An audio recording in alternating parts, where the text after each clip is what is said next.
ఇక కేంద్రం ప్యాకేజీ ప్రకటనపై కామ్రేడ్లు భగ్గుమంటున్నారు. గుంటూరు నుంచి తాజా సమాచారం మా ప్రతినిధి కృష్ణ అందిస్తారు. కృష్ణ, గుంటూరు జిల్లాలో పరిస్థితి ఏ విధంగా ఉంది? చక్రి, ఖచ్చితంగా నిన్న కేంద్రం చేసిన ప్రకటన అయితే ఇక్కడ గుంటూరు జిల్లా వాసులనే కాదు ఆంధ్ర ప్రాంత ప్రజల్ని నిరుత్సాహపరిచిందని పెద్ద ఎత్తున ఆందోళన రేగిన పరిస్థితి. 3 సంవత్సరాల క్రితం ఏదైతే సమైక్యాంధ్ర ఉద్యమం జరిగిందో ఆ సమైక్యాంధ్ర ఉద్యమాన్ని మించిన విధంగా ఈరోజు చూసుకుంటే పెద్ద ఎత్తున అన్ని రాజకీయ పార్టీలకు సంబంధించినటువంటి కార్యకర్తలు కావచ్చు, ప్రజలు కావచ్చు, పెద్ద ఎత్తున వచ్చి ఉద్యమాల్లో పాల్గొన్న పరిస్థితి.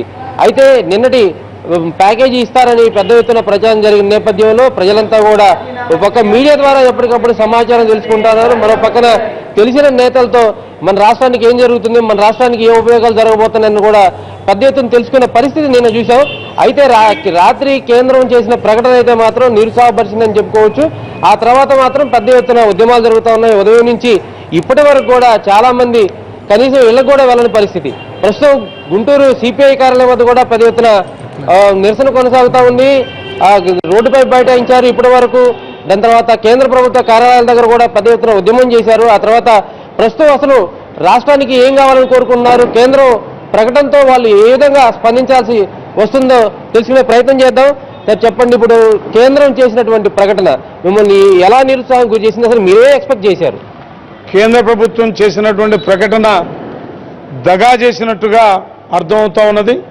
కేంద్ర ప్రభుత్వం ఆంధ్రప్రదేశ్ ప్రజలపైన చూపినటువంటి దారుణమైనటువంటి రాక్షసత్వంతో కూడుకున్నటువంటి ప్రకటనగా కనపడుతూ ఉన్నది. మొత్తం రాష్ట్రంలో ఉన్నటువంటి యువతరం యొక్క భవిష్యత్తు అంధకారపోయే పద్ధతుల్లో ప్రకటన ఉన్నది. ఏ రంగానికి కూడా నిధుల పేరుతోటి వంచేటటువంటి క్రమాన్ని కేంద్ర ప్రభుత్వం చేపట్టింది. దీన్ని పూర్తిగా సిపిఐగా వ్యతిరేకిస్తా ఉన్నాం. అందుకోసమే 10వ తేదీన బంద్ కూడా పిలిపివ్వడం అనేది జరిగింది. ఇవాళ కేంద్రంలో ఉన్నటువంటి తెలుగు మంత్రులు, ముఖ్యంగా ఆంధ్రప్రదేశ్కు సంబంధించినటువంటి కేంద్ర మంత్రులు, ఎంపీలు, వాళ్ళకి సిగ్గు శర ఉంటే తక్షణమే రాజీనామా చేయాలి. ఇంకా చూరుబట్టుకొని వేలాడుతూ ఆంధ్రప్రదేశ్కు జరుగుతున్నటువంటి అన్యాయానికి వ్యతిరేకంగా గళం విప్పలేనటువంటి స్థితిలో ఉన్నటువంటి వాళ్ళు ఎవరైనా సరే వాళ్ళు భవిష్యత్తులో ప్రజాప్రతినిధులుగా మనలేరనేటటువంటి అంశాన్ని కూడా ఈ సందర్భంగా తెలియజేస్తా ఉన్నాం. ఇవాళ కేంద్రంలో అధికారంలో ఉన్నటువంటి ఎన్డీఏ ప్రభుత్వం, నరేంద్ర మోడీ నాయకత్వంలో ఉన్నటువంటి ఎన్డీఏ ప్రభుత్వం దారుణంగా ఆంధ్రప్రదేశ్ ప్రజలను మోసగిస్తే, రాష్ట్రంలో అధికారంలో ఉన్నటువంటి తెలుగుదేశం ప్రభుత్వం పూర్తి స్థాయిలో వంచడంతో పాటు, మోసగించడంతో పాటు చేతగానితనంతో తెలుగుదేశం ప్రభుత్వం ఉన్నదనేది స్పష్టంగా అర్థమవుతా ఉన్నది. 2 రకాల పద్ధతుల్లో ఆ పార్టీలో ఉన్నటువంటి వాళ్ళే మాట్లాడుతూ ఉన్నారు. సుజనా చౌదరి లాంటి ఆంధ్ర ద్రోహి మాట్లాడుతూ ఉన్నాడు, స్వాగతిస్తూ ఉన్నాడు. కొంతమంది తెలుగుదేశం నాయకులు దీనికి వ్యతిరేకంగా కొద్దిగా నిశ్శబ్దమైనటువంటి పద్ధతుల్లో నిరసన తెలియజేస్తూ ఉన్నారు. అది చాలదు. ఇవాళ తెలుగుదేశం పార్టీకి, ప్రభుత్వానికి కూడా ఒక పరీక్ష సమయం ఆసన్నమైందని తెలియజేస్తా ఉన్నాం. నిజంగా మీకు నరేంద్ర మోడీతో చెలిం ముఖ్యమో, ఆంధ్ర ప్రజల యొక్క ప్రయోజనాలు ముఖ్యమో, ఆంధ్రప్రదేశ్ రాష్ట్ర భవిష్యత్తు ముఖ్యమో తేల్చుకోకపోతే భవిష్యత్తులో ఎక్కడికక్కడే రాష్ట్ర ప్రభుత్వాన్ని నేలేస్తారని హెచ్చరిస్తా ఉన్నాం. సార్, మీరు చెప్పండి, ప్రజల పరిస్థితి ఎలా ఉంది? రాజకీయ పార్టీల పరిస్థితి ఈ విధంగా ఉంది, ప్రజల పరిస్థితి ఎలా ఉంది? ప్రజలు రాత్రి కూడా 12 వరకు కూడా ఈ హోదా ఇస్తారని, ఈ రావాల్సిన మరి హోదా వస్తే మరి పరిశ్రమలు వస్తాయని, మరి ఉద్యోగాలు వస్తాయని ప్రజలంతా కూడా ఆశపడ్డారు. ఈరోజు మాత్రం తెలుగుదేశం ప్రభుత్వం ఒక పక్క మాకు ప్యాకేజీ వద్దు, హోదా కావాలని చెప్తా ఉన్నారు. కానీ హోదా సంబంధించి నిలబడే పరిస్థితిలో వాళ్ళు లేరు. వాళ్ళ మిత్రత్వానికంటే ఈ రాష్ట్రాన్ని పణంగా పెట్టడమే ముఖ్యంగా భావిస్తూ ఉన్నారు. సార్, మీరు చెప్పండి, కేంద్రం మోసం చేసింది అని అంటున్నారు, మీరు ఏ విధంగా మోసం చేసినారు? కేంద్రం మోసం చేసింది, దగా చేసింది. ఎందుకంటే వాగ్దానం చేసింది ప్రత్యేక హోదా, రాజ్యసభలో వాగ్దానం చేశారు. రాజ్యసభలో వాగ్దానం చేసినటువంటిది చట్టపరంగా ఎన్ఫోర్సిబుల్ అని మన న్యాయ కోవిదులు కూడా చెప్తా ఉన్నారు. హోదా కాకుండా ఏది ఇచ్చినా సరే అది హోదాతో సమానం కాదనేటువంటి అంశాన్ని గుర్తుపెట్టుకోవాలి. రెండోది, హోదా అనేటువంటిది ఇప్పుడేదో ప్రత్యేకంగా ఆంధ్రప్రదేశ్లో అడుగుతున్నది కాదు. ఇది బైఫర్కేషన్ సమయంలో ఒకవైపు తెలంగాణ ఇస్తాము, రెండో వైపు మీకు ఆ నష్టాన్ని పరిహరించడం కోసం హోదా ఇస్తామని చెప్పి చేసిన వాగ్దానం. అందువల్ల అటువైపు తెలంగాణ ఇచ్చినప్పుడు రెండో వైపు దీన్ని ఇవ్వాల్సినటువంటి బాధ్యత కేంద్ర ప్రభుత్వానికి ఉన్నది. వాగ్దాన భంగం చేశారు. రాత్రి ప్రజలు చాలా పెద్ద ఎత్తున ఎదురు చూశారు, ఏదో ఒక మంచి వార్త వింటామని. కానీ నిరాశపడిపోయారు, దగాకు గురయ్యారు. ఇవాళ ఈ ప్రభుత్వం, తెలుగుదేశం పార్టీ అట్లాగే బీజేపీ ఒక నాటకం ఆడుతూ ఆంధ్ర ప్రజల్ని మోసం చేస్తున్నాయి. దీనికి వ్యతిరేకంగా ప్రజలు పెద్ద ఎత్తున తమ ఆగ్రహాన్ని 10వ తారీఖున ప్రదర్శించబోతా ఉన్నారు. 10వ తేదీ బంద్ని జయప్రదం చేయాలని చెప్పి ఈ సందర్భంగా విజ్ఞప్తి. పక్కన పోలవరానికి ప్యాకేజ్ ఇస్తామంటున్నారు, మరో పక్కన రాజధాని నిర్మాణానికి ప్యాకేజ్ ఇస్తామంటున్నారు కేంద్ర ప్రభుత్వం. సరిపోదా అది? పోలవరం చేసినటువంటి వాగ్దానాల్లో ఉన్నది. పోలవరం జాతీయ ప్రాజెక్టుగా వాళ్ళు ఆనాడే ప్రకటించారు. ఇవాళ కొత్తగా వీళ్ళు చెప్తున్నదేం లేదు. అట్లాగే రాజధాని నిర్మాణానికి కూడా ఇస్తామనేటువంటిది ఆ రోజు వాగ్దానాల్లో ఉన్నది. కొత్తగా చేసినటువంటి ప్రకటన లేదు. రాజధాని నిర్మాణానికి, అట్లాగే రెవెన్యూ లోటుకి, అట్లాగే 3 ప్రాంతాల వెనకబడినటువంటి ప్రాంతాలకి ప్యాకేజీలకి, అట్లాగే ఈ రాష్ట్రానికి రావాల్సినటువంటి విద్యా సంస్థలు, వైద్య సంస్థలు, వీటన్నిటికి కూడా చట్టంలో ప్రొవిజన్ ఉంది. అందువల్ల చట్టంలో ఉన్న అంశాలని గురించి మొత్తం రాత్రి చెప్పి ఏదో ప్రత్యేకంగా చేస్తున్నాం అనేటువంటి నటన, ఇది ఆంధ్ర ప్రజల్ని మోసం చేయటమే. ఇది అన్యాయం. ఇది ఎట్టి పరిస్థితుల్లో కూడా హోదాకి ప్రత్యామ్నాయం కాదు. రాష్ట్ర ప్రజలు హోదా కోసం ఎదురు చూస్తున్నారు తప్ప మరొక దానికోసం కాదు. హోదా అనేటువంటిది రాష్ట్ర ప్రజలకి తప్పనిసరిగా అవసరమైనటువంటి అంశం. సార్ మీరు చెప్పండి, పక్కన కేంద్రం ఏమో హోదా ఇవ్వడం సాధ్యం కాదని చెప్తుంది, మీరేమో హోదానే కోరుకుంటున్నారు. అంటే ప్రత్యామ్నాయం ఏమీ లేదా? దీనికి ప్యాకేజ్ తీసుకొని పక్కకు వచ్చే పరిస్థితి ఏమన్నా ఉంటుందా? అసలు హోదానే కావాల్సిందేనా? ఏం జరగబోతుంది? హోదానే కావాలని యావత్ ఆంధ్ర ప్రజలు కోరుతా ఉన్నారు. ఎందుకంటే ఇప్పుడు భారతీయ జోకర్ల పార్టీ